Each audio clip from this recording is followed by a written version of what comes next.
6 years old, and I do drag. Don't! You're being a white man, and Come here. don't! And subject to arrest by the university police. I don't care who you are, drag kids should not be a thing. Also, a hilarious and horrifying and weird and funny DUI arrest of an indigenous person by a white man.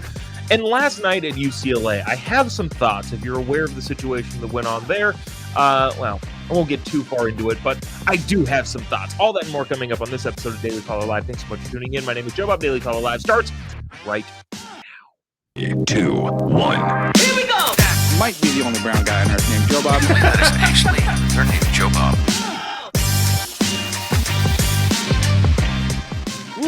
Live from the dingy of dingy bunkers, completely cut off from the outside world, except for you fine folks. My name is Jobob. This is Daily Caller Live. Thanks so much for tuning in on today. It is November 10th, the year of our Lord 2023, Friday. Veterans Day here. Happy Veterans Day. Obviously tomorrow. Yeah, happy to observe the day. Yesterday was interesting. We'll talk about that in a little bit, but I think first, we've been in the dingy bunker studio for a week now. The other dingier of bunkers is kind of ready, but also kind of not. So maybe I don't know when we're going to transition over to that one. Transition, interesting word nowadays. But yeah, we'll see. I want to talk about this first because this irked me. UCLA last night. So I think first things first, I think I got to explain this. At the end of the show, a lot of times I'll give kind of tour dates and what we're doing as far as live events. And then I'll say like with Charlie Kirk or with Candace Owens or whoever I'm with that night, wherever we are that day, night, whatever it is, wherever it is. And I feel like a lot of people don't quite understand what I'm talking about. I feel like I get a lot of comments, messages going like, what do you mean with Charlie Kirk? Like, so the events generally go like this. If it's a TBUSA tour stop, I'll get up there, talk for 10 minutes about stuff, and then Charlie gets up there and wows the crowd with brilliance and I don't know, just not wows the crowd with brilliance. That was probably a little high-handed. That's what happens. And that's what the event is. So I'm kind of like the opening speaker in case there was any confusion there. I feel like I kind of gloss over that when we talk about the tour dates at the end of the show. But anyways, we were at UCLA last night, and it was interesting. It's difficult to get into the specifics of kind of the nuances of doing an event as a conservative group or a conservative speaker, conservative operation. But this shouldn't be surprising or shocking. It is very difficult sometimes to go into college campuses and say words. Because you have this, there's a speaker and there's an event and there's lights and cameras and all of these things. But at the end of the day, it's some people getting on a stage and saying words. And you'd think that that's a very easy thing to do. But unfortunately, in the day and age in which we live, somebody simply saying words is sometimes aggressively difficult. Now, I'll say this. Turning Point goes to a bunch of college campuses and does events. And kind of this case last night proves why that needs to happen more and the importance of it. But as we go on college campuses and speak and talk to students, it is interesting to having now traveled the country. We've done, I don't know how many of these tour stops all across the country, and see the differences between schools. There are some schools, and I'm not necessarily saying, well, there's liberal schools and conservative schools, but there's some schools in some states that it is a breeze. Everybody there is, regardless of whether or not they agree with what Charlie has to say, or I have to say, or Candace Owens has to say, the process is easy. People get through the door, they sit, they listen, they go home. It's awesome. Some schools, however, and this shouldn't be a surprise to anyone, are very, very, very, very, very difficult. From the hassling of the staff at Turning Point, to changing contracts, to not allowing various things to enter the premises, to making it difficult for people to purchase tickets, making it difficult for the event to find, making it difficult for people to enter the event. A lot of things happen. And last night was one of those. Again, I'm not going to get into the specifics of it, but just know this. Overall, broadly speaking, when we go to really California schools, geez, well, how many California schools have we done in the last year? I think 3 schools in California. Some more easy than others, but it would appear that schools in California, one, talk to each other, and at least the way that I perceive it, I'm not throwing out crazy accusations, but the way that I see it, it could be very possible that potentially there's some coordination in how can we make this the most difficult for, again, people to get up and say words. I don't have any hard evidence of that, and I'm not accusing anybody of collusion necessarily. I'm just saying, as I observe it, that would not be a difficult leap to make. No, I thought we've done 4 schools. One of those schools was UC Davis, where I personally had a glass smashed in my face. But it is fascinating. And again, I'm not not trying to defame any university or any school here, because I do want to maintain relationships that we do have. But it is interesting to see how difficult the process can be in some places and how easy the process can be in other places.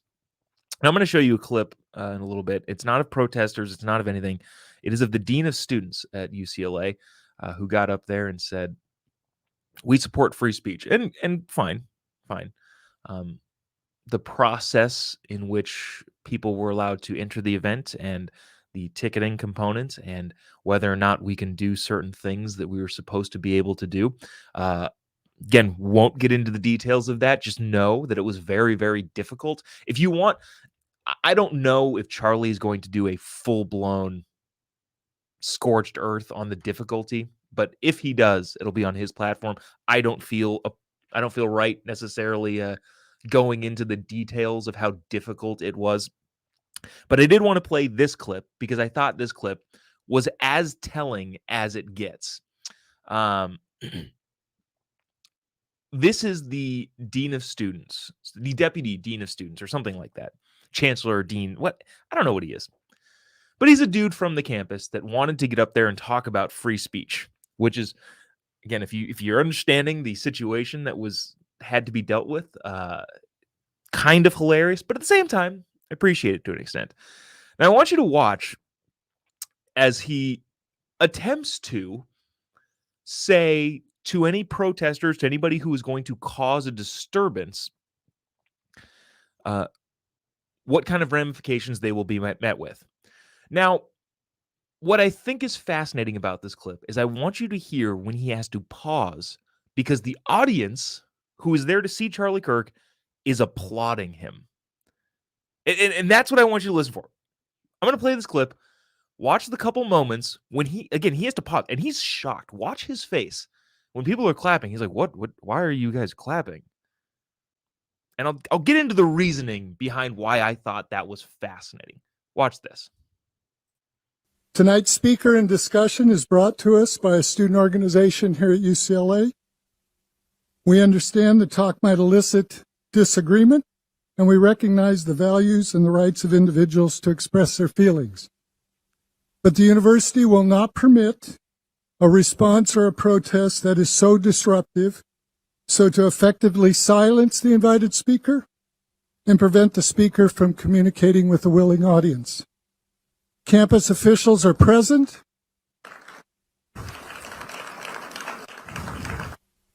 Campus officials are present and prepared to approach any individual or group who creates such a disruption during the program. They'll be warned, and if the disruption continues, the individuals will be escorted out of the venue and subject to arrest by the university police. He's shocked. Individuals so clapping? so removed may also be held accountable under our Office of Student Conduct, as well as any applicable criminal laws. Our goal tonight is to have a peaceful and respectful event. Thank you for your attention. So here is why I thought that was freaking fascinating. Because that guy gets up there and I think, in all honesty, I think he was thinking he was talking to the people there who might cause a disturbance. But what I don't think he understood was how difficult it is for conservatives to gather and make their voice heard. I don't think that guy understood how aggressively probably his side of the aisle has made it difficult for conservatives to talk. I don't think he got it. And so when he got up there and said things that I think he probably was like, this is standard procedure. We're going to do if you cause a disturbance, you will be ushered out, and if your disturbance is great enough to warrant criminal charges, you will be arrested. Him saying that, he thinks this is what we go through, is probably par for the course. But because he doesn't understand how difficult it is for conservatives and how difficult just places in general make it for conservatives to do anything, because he doesn't understand honestly, the discrimination that freedom-oriented people face on a day-to-day basis just from trying to gather and talk, because he didn't get that, he was thrown off and confused when he said, yeah, if you cause a disturbance, you'll be arrested. And the people in the audience were like, yes, finally. Despite all of the chaos that was happening outside of the check-in at the security gate, despite all of that, the people in the audience who have endured at this point years of, in my words, discrimination based on what they think and what they believe, are finally listening to a person say, yeah, if you cause a disturbance, you will be arrested. Again, he kind of thinks it's par for the course, but people are like, finally, even if it's just for one night and it's just here, thank you. And that's what I think. I think a lot of people on the left side of the aisle need to see that sort of thing and need to be put in a situation where they go, wait a minute, is it really, are we really creating such a hostile environment that simply saying, hey, we're going to follow the rules is considered groundbreaking? Yes, that is the case. Currently, the school is in the Los Angeles County where there are no rules anymore. If you live in Los Angeles County, there are no rules. If you live in LA specifically, rules are out the window. And so for what those people there, the people in attendance last night at UCLA, for them having endured the insane check-in process, and again, I won't get into the specifics and the details, but holy cow, you want to talk about suppressing speech? Goodness gracious. Despite all of that, they finally heard somebody who they probably disagree with, and I guarantee you that guy does not agree with the speech happening there that night. They finally heard somebody say, we are going to follow the law. And they said, yes, thank you, finally. And they applauded him for it. And that guy was shocked. Like, what? Why are you clapping at this? You can see it on his face. But I again, I don't know if that guy took anything from the actual speech. I think he stuck around for the majority of it. But I hope that people applauding him saying we're simply going to follow the rules because they know how far society has gone off the rails. I hope that did something in at least that guy's brain. I hope it did. You never know. But at the end of the day, all he said was we're going to follow the rules. But conservatives have been, like I say, discriminated against. And I know people are going to be upset at using that particular term. But because conservatives have been discriminated against in so many places, in institutions like the places we were last night, they are excited and happy that somebody that they disagree with says, yeah, you have a right to do this. And even though he thinks this is like standard procedure, he has no idea what it's been like for the last several years, really in any medium. I don't know. Just thought it was fascinating. A lot of people, well, geez, in the comment section. Marcel says, sad it's gone this far. Yeah, it is. There's a couple other people that have longer comments, so maybe I'll read those a little bit later. But Barbara says, yeah, they live in a different universe. And again, I'm not saying like this guy's, out of his mind crazy, but it's fascinating. It's fascinating to watch somebody in real time recognize, at least I think, maybe he's putting the pieces together, I don't know, but recognize, holy wow. They're clapping for something that I thought was totally ordinary. Maybe it's not so ordinary for them. Weird. I know people are I don't know. The term discrimination is a charged word, especially when I guess conservatives use it. But I was telling my wife that's what I feel like.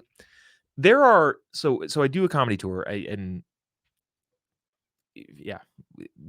go on the road and do comedy shows. Do quite a bit. We're in Idaho next weekend, Twin Falls, Idaho, and Blackfoot, Idaho, Friday, Saturday. If you care to attend in those areas. But it's interesting because I book a lot of the theaters. I do a lot. I do a lot of the hands-on work booking these theaters. I don't know, maybe because I'm a control freak and don't trust anybody else to do it. But that being said, I'm involved in the process, and it's fascinating just to kind of see. You click on a place and you're like, oh, this would be a great place to do a comedy show, and then you read through some of their about the theater, and then you realize, oh, they're not gonna be cool with me coming there. And it's interesting. It's not sad necessarily anymore, but we've had a couple places. Actually, it's a couple places this weekend where we're getting an email sent. We'll book the place. We'll get the dates set up. No money has been exchanged so far, but we'll have the conversation of getting this event going, and then I'll get an email after apparently they Googled me or some of my friends, and it'll say something along the lines of, we've decided this is not the best event for our community or whatever. And it's interesting knowing that that's coming. I don't really know of any other word other than discrimination to describe that feeling. And again, I'm a grown up. It doesn't hurt my feelings necessarily, but I also recognize that this is just part of the world that we're living in. And I can sit here and cry about it, or I can just go, okay, moving on. I will happily pay a theater that wants us there, as opposed to somebody who is going to discriminate based on how I think about things. So, goodness gracious. How did I get... I always look at the clock, Jay. How did I talk about this for this long? Let's go, Mike. Mike, tell us a joke for Friday. Well, Mike, thank you. You're right. It's Friday. I don't want to get bogged down in the craziness. I think I was just a little bit heated from last night. Maybe okay. This is not going to be funny, but this is there's not much commentary that needs to go on here. I'm just going to show you this thing, and feel free to fire away in the comment section. But I think the only comment that I'm going to have on this is somebody call CPS. I'm just going to play this video. This is a video from Vice on a 6-year-old boy who is the youngest person to do drag. And a lot of this is disturbing. And I was hesitant to even show this. But this is one of those things where it exists. People should know about it. Watch this, and we will discuss on the other side. My name is Asa. I am 6 years old, and I do drag. Asa is a baby drag queen. He performs at drag shows as Lulu Lovely Twirls. Lulu Lovely Twirls. He started doing this 4, 5, now 6 years old. He is by far the youngest performer we've seen. There's even adult performers that sometimes we can outperform. I wouldn't be surprised if this is the next RuPaul. At first I was terrified. You never really know what people's reactions are gonna be. What do you think the biggest misconception? Being terrified. That's what people's reactions are going to be. I'm realizing we're not going to play all of this because this is very long, but we'll continue on for a little bit. Can outperform. I wouldn't be surprised if this is the next RuPaul. At first I was terrified. You never really know what people's reactions are gonna be. What do you think the biggest misconception of Asa and what he's doing is? Well, I think there's a few. People who don't like what we believe can sometimes be violent. People want to cause harm to our family, like legit harm. We're getting death threats. Horrible things being said. That there was a child stripping. And dancing provocatively. Calling us groomers, pedophiles. Child Protective Services was called on us. And Good. then the anti-drag bill. This is an activity that is exploiting children. We had a child that would be directly affected by this law. Yeah, all right. We don't need to continue watching that because I'm just getting mad. And like Mike said, it's Friday. Make it funny. But holy crap. Yeah, good Child Protective Services. And look, I don't want to belittle the physical threat to a family because that would be terrible. But I can guarantee you that there's probably not actually any legitimate physical threat. Yeah, there's going to be mean comments online.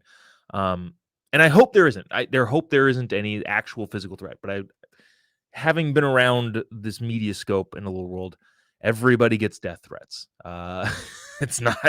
That's just the way that all of this works. And I don't like it. I think it's terrible. But the internet is the internet. The internet is the internet. And hopefully there are actually no credible threats. But the threat of calling CPS, yeah, you should. People saying you're doing bad, like what did they say? There's people that are saying we're going to do bad things. You're doing bad things to your own family. Again, I feel like there's not a ton that needs to be commented on this because I think anybody with 2 eyeballs and half a brain can figure out why this is a problem. But holy cow. Wow, geez, yeah, a lot of people stop. Jan, you're right. Stop. Don't play this crap. Yeah, this thing is, do you play it or do you, I don't know. Do you play this sort of stuff and let people know that, hey, this is what outlets like Vice are trying to mainstream? Or do you go like, this is too disgusting and weird. I don't even want to engage. I'm kind of caught in between here. But here's the thing. They should have guy with the Jesus sign. And as a person that would probably agree more with that guy than this family, I would say this. Lastly, before we move on.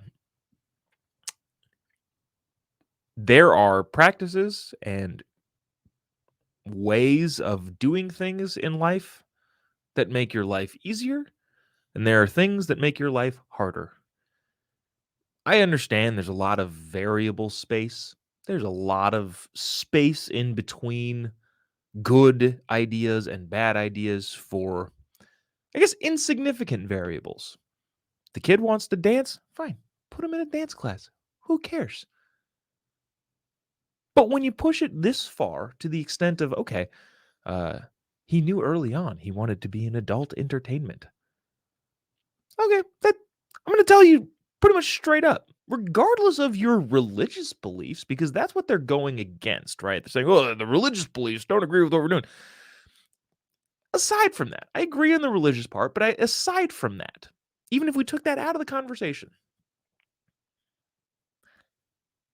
the saddest part about it is I would put a hefty amount of money on the fact that this kid is not going to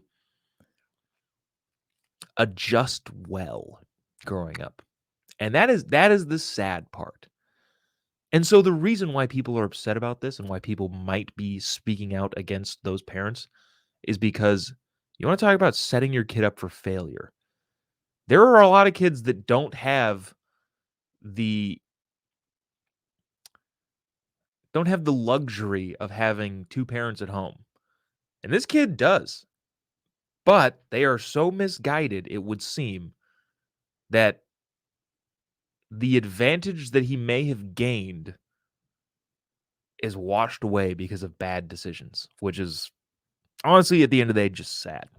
So we'll stop being sad and we'll go to this. Let's all laugh together collectively at a woke person getting arrested. So here's, I guess, more of our typical Friday thing. This is a traffic stop. I don't know where this is, but this is a traffic stop of some lady who is driving drunk on the wrong side of the road. And the conversation between the officer and not lady, the them, as you will see in this video, is the entire spectrum of emotions. It is hilarious. It is horrifying. It is sad. It is angering. All of the things that you can feel, you will feel in this video clip. And there's several places to pause and jump in and collect our thoughts. But watch this, and then we'll send ourselves off into the weekend. Check it out.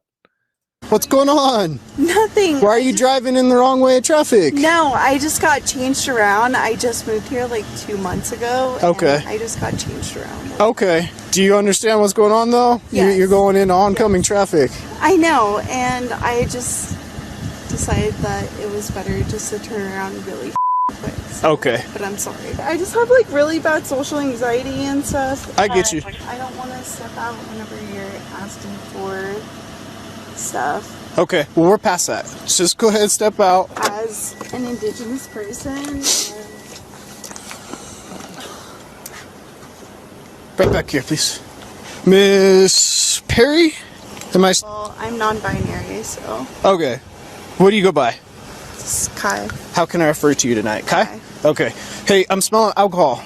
I know. How much have you consumed tonight? Like probably 3 drinks. I need to run you through some tests right now. Stand facing me, please. But I just want you to know that I also have very bad social anxiety. You and me both. Okay.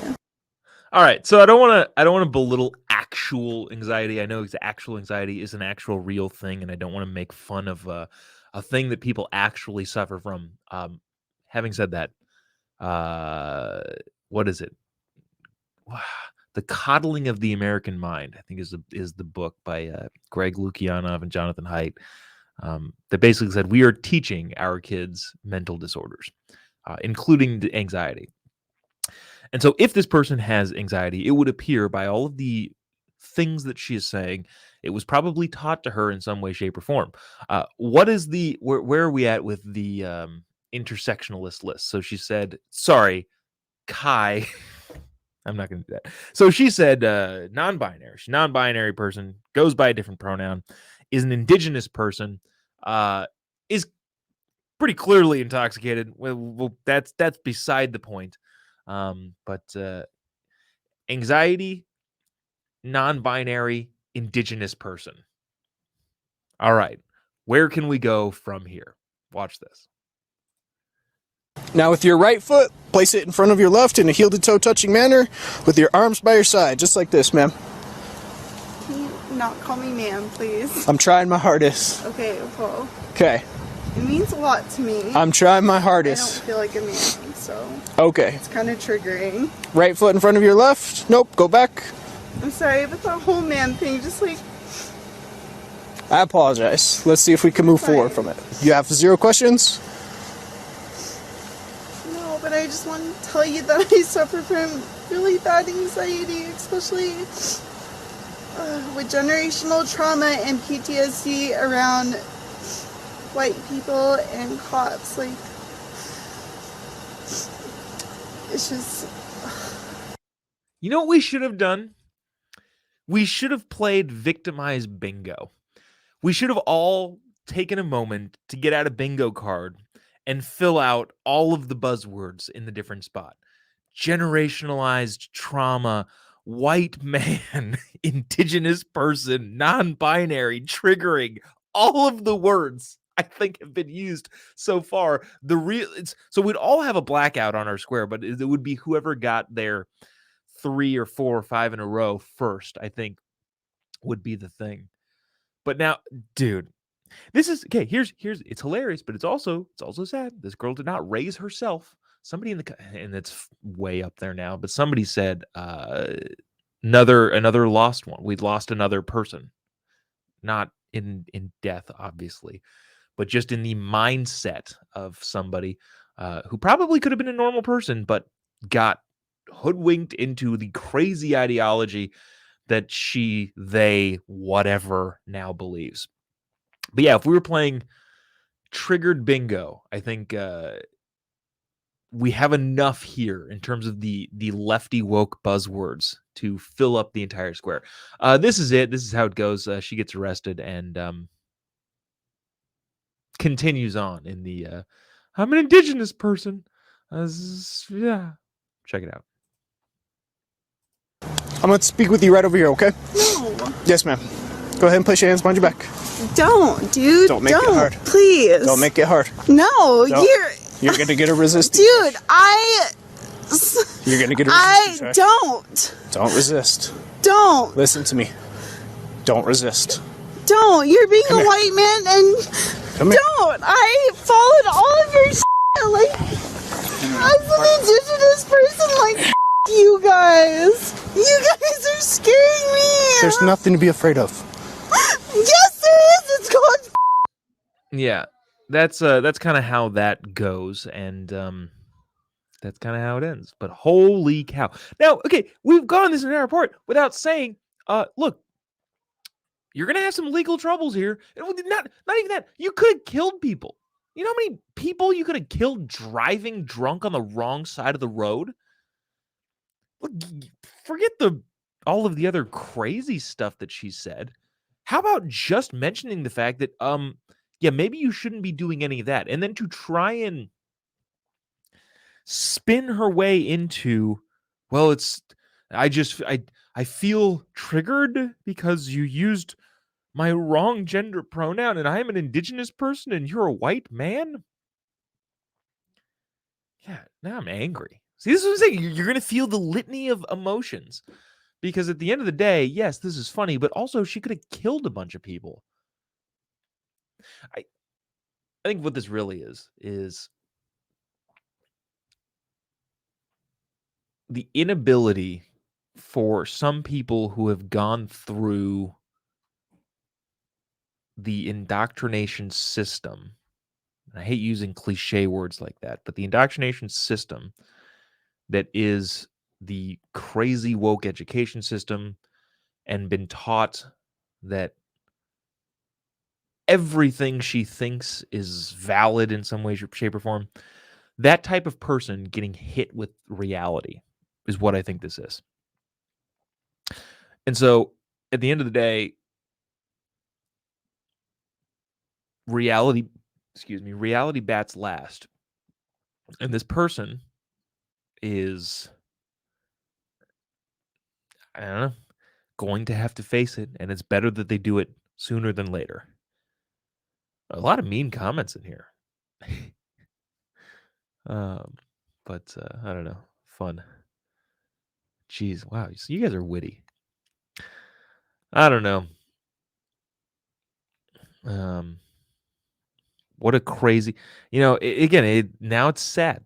It's just sad that somebody is this far off course from reality, that this is how they react to things. Oops, clicking the wrong buttons here. But anyways, that'll do it for us. That'll send us off into the weekend. Appreciate you sticking around, tuning in. If you haven't already, give me a follow on any of your social media platforms. Just type in JOBOB. You'll be able to find me pretty much anywhere on your social media sites. Let me see. Anything to announce? I will be on Isabel Brown's podcast or live stream on YouTube today at noon Pacific, 3 p.m. Eastern, or wherever your time zone is. That's always a fun time. I think we're going to talk about PandaGate. If you're not familiar with this story, China is repoing their pandas, and I'd say we don't give them back as Americans. But anyways, I'll be on that later today. I will be in Amarillo, Texas on Wednesday at a TPUS event giving a speech, less comedy, more speech. But next Friday, I am in Twin Falls, Idaho at the Orpheum Theater. Tickets still available-ish, but I think that one's getting really close to being completely sold out. And then Saturday, November 18th, I will be in Blackfoot, Idaho. Still tickets to that one. You should be fine getting that one. But if you want any information on any of those dates, shoot me a message on any of your social media platforms, and I or somebody will get back to you. Appreciate you sticking around, tuning in. Have a great weekend. Happy Veterans Day. And we will see you on Monday. God bless America.